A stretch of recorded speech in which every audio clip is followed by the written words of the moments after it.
Hi, welcome to cook with Pramila.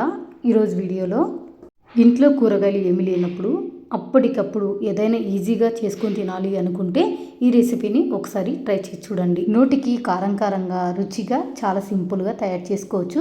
ఎలా తయారు చేసుకోవాలో వీడియోలో చూసేయండి. ఈ రెసిపీ కోసం ఒక 3 మీడియం సైజులో ఉల్లిగడ్డలను తీసుకొని పైన పొట్టు తీసేసుకొని ఇక్కడ చూపిస్తున్నట్టు ఈ విధంగా కొంచెం పెద్దగానే కట్ చేసుకొని పెట్టుకోవాలి.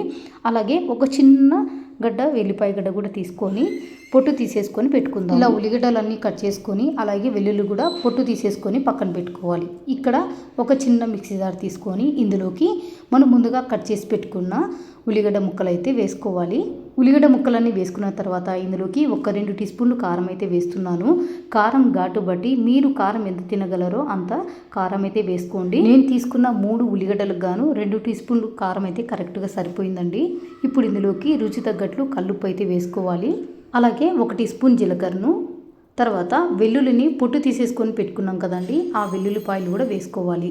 ఇలా అన్నీ వేసుకున్న తర్వాత ఇందులోకి కొద్దిగా చింతపండుని వేసుకోవాలి. చింతపండు వేయడం వల్ల ఈ పచ్చడి ఎక్కువ రోజులైనా మనకు నిలువ ఉంటుంది. ఇలా అన్నీ వేసుకున్న తర్వాత మిక్సీ పట్టుకోవాలండి. మరీ మెత్తగా పేస్ట్ లాగా కాకోకుండా కొంచెం కచ్చాపచ్చగా మిక్సీ పట్టుకోవాలి. చూసారు కదా, ఈ విధంగా మిక్సీ పట్టుకోవాలండి. మరీ మెత్తగా వేసుకున్నారంటే అంత టేస్ట్ బాగుండదు. సో ఈ విధంగా అన్నీ కనిపించేలాగా మిక్సీ చేసుకోవాలి. అంతేనండి, ఎంతో సింపుల్గా చాలా టేస్టీగా ఉల్లిపాయ పచ్చడి రెడీ అయిపోయింది. ఈ పచ్చడికి తాలింపు కూడా అవసరం లేదండి. ఇలాగే వేడి అన్నంలోకి కొద్దిగా నెయ్యి వేసుకొని ఈ పచ్చడి వేసుకొని తిన్నారంటే నోటికి చాలా కమ్మగా ఉంటుందండి. ఇంట్లో కూరగాయలు ఏమి లేకపోయినా, వంట చేయడానికి ఓపిక లేకపోయినా, ఏదైనా బాగా నోటికి కారంగా తినాలి అనుకుంటే ఈ రెసిపీ తప్పకుండా ట్రై చేయండి. చాలా బాగుంటుంది. ఈ పచ్చడి మనం 1 నెల వరకైనా స్టోర్ చేసుకోవచ్చండి.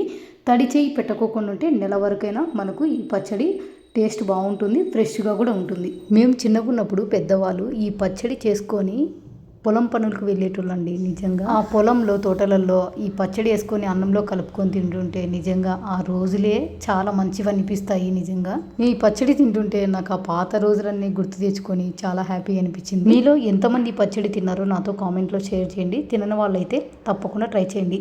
ఫ్రెండ్స్, మరి వీడియో నచ్చితే లైక్ చేయండి, షేర్ చేయండి, అలాగే ఛానల్ని సబ్స్క్రైబ్ చేసుకోండి. ఇంకా ఇలాంటి సింపుల్ పచ్చడి రెసిపీస్ కోసం పక్కన బెల్ ఐకాన్ని యాక్టివేట్ చేసుకోవడం మాత్రం మర్చిపోకండి. Thank you for watching.